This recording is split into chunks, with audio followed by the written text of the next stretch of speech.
And then when you've finally took all the reins on your own in 04, between 04 and 06, what you just mentioned or touched on there, those skills or whatever that you developed to manage boards and external stakeholders. What were they? What was that transition? What were those learnings? Yeah, I mean, for me again, it was this is something that has rung true and stood the test of time with me. Is that ability to move around the table, so to see things through your eyes, then see them through the eyes of the person that you're talking to, and then come above and see what that looks like. And it's harder to do. It's a harder thing to do than say, because in the heat of the moment or whatever, you get caught up in your eyes. And certainly as a younger man, I would be extremely fiery, passionate, and very much see it only my way. And I had to work very, very hard at trying to move around the table. And if I'm honest with you, in that 2004, 2006, there was times I got it massively wrong. But at the time, if it had told me, I'd be like, I didn't get it wrong.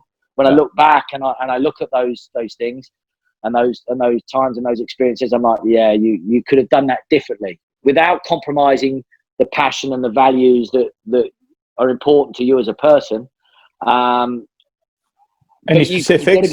Any specifics? I mean, you have to give the example, but like more broadly, like things you would do differently, of whether it be managing people or making decisions or whatever else. Yeah, I think you've got to. I think sometimes as well, when you're driven by passion, you get caught up in trying to win every battle, rather than realise that it's a war, unfortunately, and you've got to realise that you don't need to win every point. You've got to understand what's important for the big picture. And then you've got to be, you've then got to kind of chunk down and work through those. You can't do it the other way around, where you just want to win that battle, because you're being tactical there. You're not being strategic. So there was times where I tried to win every little battle with players, for players, rather than get the player to understand the bigger picture and see how they fitted in. And I got better at that. But there were times where I probably only saw it through my eyes. I didn't see it through the director of rugby's eyes, and what the pressures he had and the strains and that he was under.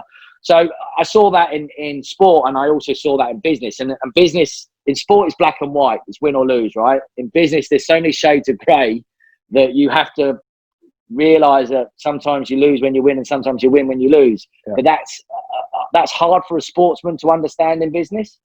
So getting those battle scars in business enabled me to develop my decision making, my ability to move around the table a little bit more